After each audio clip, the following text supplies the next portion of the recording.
نبی پاک فرماتے ہیں میں سو رہا تھا، چھت پہ فرشتے آئے. بات آپ نے سنی ہوئی ہے، صرف کچھ نظریات معراج کے حوالے سے عرض کرنے ہیں، چند نظریات.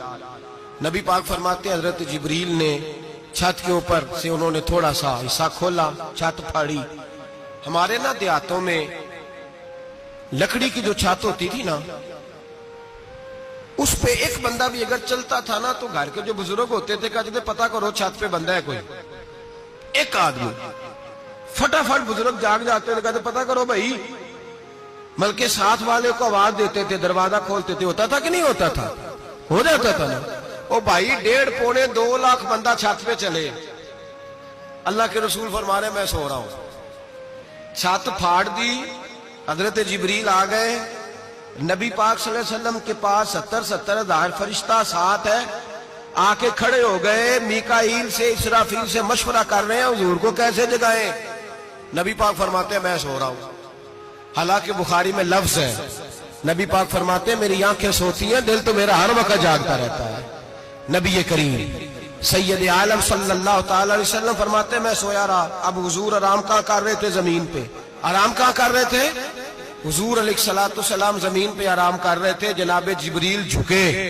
کتنا جھکے کہ حضور کے قدم ہی چوم لیے. نبی پاک کے قدم تو کتنا جھکے ہوں گے جی؟ رکوع تک. جی میں نہیں جی گل کی سجدے دی، تساں کیتی جے. فتویٰ لگا تواڈے تے لگنا جی. کہاں تک لگی؟ کہاں تک جھکے؟ اعلیٰ حضرت کہتے ہیں حضرت جبریل نے سجدہ نہیں کیا نبی پاک.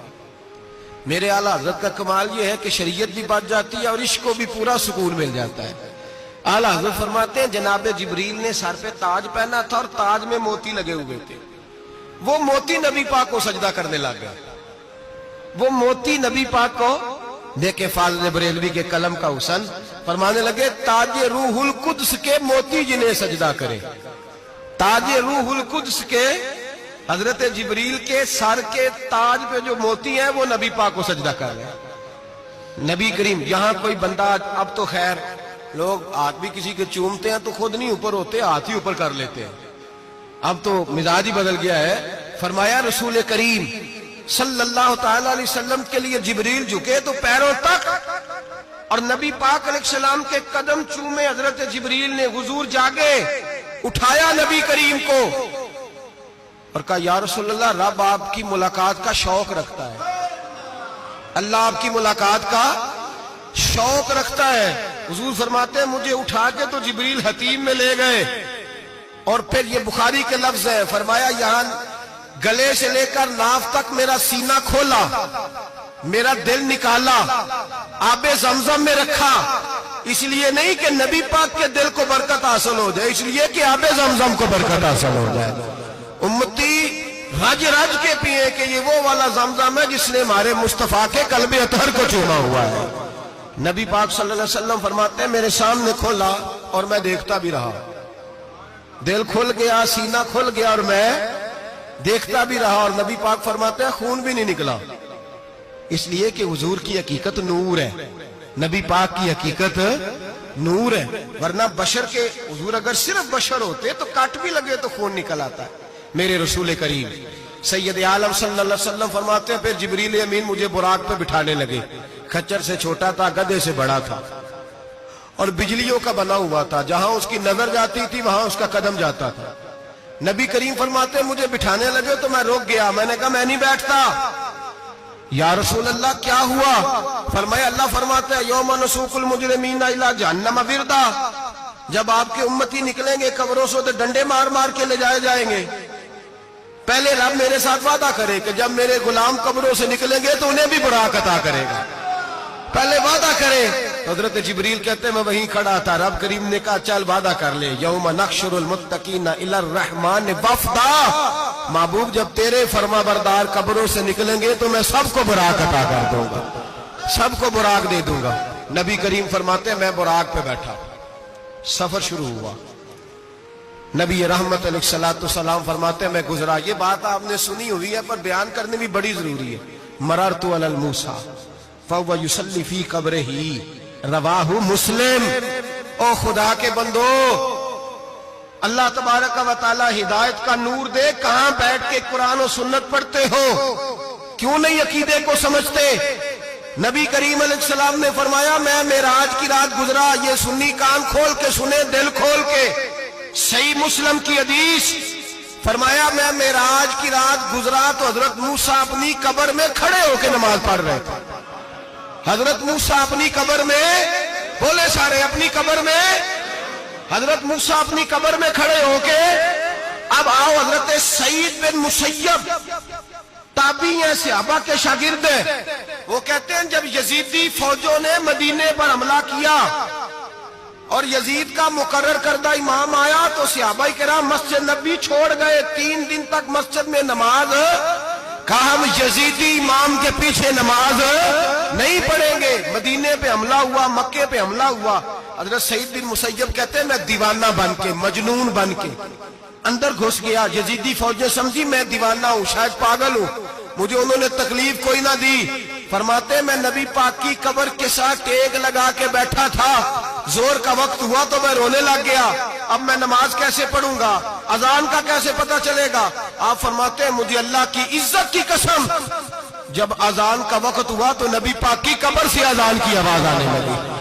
فرماتے ہیں جب جماعت کا وقت ہوا تو حضور کی قبر سے اقامت کی آواز آئی، پھر جماعت کی آواز آئی، اور میں نے اپنے نبی کے پیچھے زور کی نماز ادا کی۔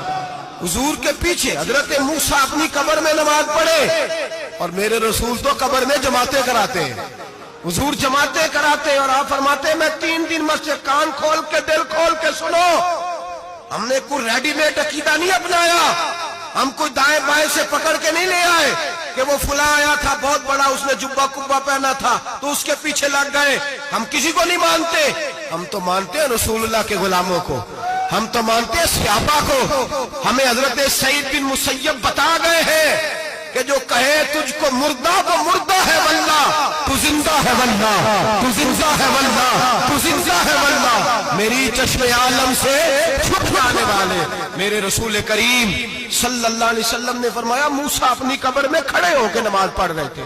حضرت موسیٰ اگر زندہ ہے تو جو موسیٰ کے بھی امام ہے، جو جناب موسیٰ کے بھی، ایسے ہی فٹافٹ ہم پہ تو کسی کا روب طاری نہیں ہوتا، اتنی موٹی جلدیں لوگ کتابوں کی دے جاتے ہیں، کہتے پڑھو جی کی لکھے ہے، میں کہ اصل میں اس کے دل میں پیار نہیں، اس نے صرف محمد لکھ کے صلی اللہ علیہ وسلم لکھا ہے، یہ تھوڑی دیر بیٹھتا بریلی کے امام کے پاس تو اسے بتاتے ہیں حضرت محمد نے لکھنا چاہیے، لکھنا چاہیے امام الانبیاء، سرور کون و مکان، تاجدار حال عطا، لکھنا چاہیے مشکل کشا، حاجت روا، حبیب خدا محمد مصطفیٰ صلی اللہ۔ تمہیں تو نام نہیں ڈھنگ سے لکھنا آتا، تم مصطفیٰ کی بات کیا کرو گے؟ تمہیں کیا خبر؟ میلاد کی بات آئے تو جائز نہیں، معراج کی بات آئے تو کہتے ہیں خواب میں ہوئی تھی، کیا بغض ہے، رٹا کیا ہے؟ اعلیٰ حضرت فرماتے ہیں کھائے تجھ کو تپے سکر، تیرے دل میں کس سے بخار ہے؟ حضور کی شان کی بات آتی ہے تو اڑ جاتا ہے۔ ابو بکر صدیق سے پوچھ، ابو جہل نے آ کے کہا تیرا رسول کہتا ہے میں 18,000 سال کا سفر 1 منٹ میں طے کر آیا ہوں، زمین جنت دوزخ ہر شے دیکھ آیا، ابو جہل کہہ رہا ہے۔ ابو بکر صدیق فرمانے لگے اگر محمد عربی نے کہا ہے تو حق اور سچی کہا ہے، اگر رسول اللہ نے کہا ہے تو حق اور ماننے والا، عقیدہ بنا ماننے والا۔ ایسے لوگ سڑک پہ بیٹھ کے بات کر دیتے ہیں اور فٹافٹ سنی بھی مسئلہ پوچھنے آ جاتا ہے، کہتا ہے جی وہ فلانا مولوی وہ کون ہوتا ہے، کون ہے وہ، کس کی بات کر رہے ہو؟ بات کرنی ہے تو ابو بکر صدیق کی کرو، عثمان غنی کی کرو، مولا علی کی کرو، انس بن مالک کی کرو، طلحہ اور زبیر کی کرو۔ ہم کسی دائیں بائیں والے شخص کی بات نہ کرتے نہ سنتے، ہم پہ نہیں کسی بندے کا روب طاری ہوتا کہ چل دوڑ جا، ہم تجھے کیا سمجھتے ہیں؟ ہم تو سمجھتے ہیں اس کو جس کی بات سے رسول اللہ کی پیار کی خوشبو آتی ہے۔